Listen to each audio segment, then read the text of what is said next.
Hi there! In this video, I'll show you how to redeem Roblox gift card codes on mobile. To start, open and locate your mobile browser.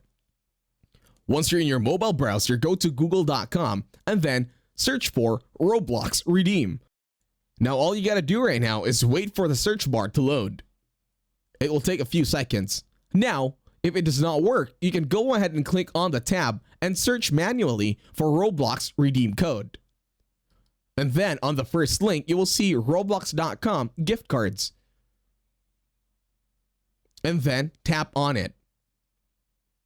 Once you tap on it, all you gotta do right now is wait for it to load once again.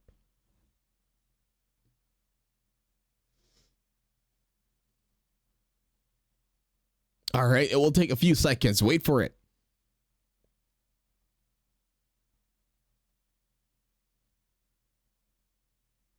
Now this will lead you to roblox.com/gift cards.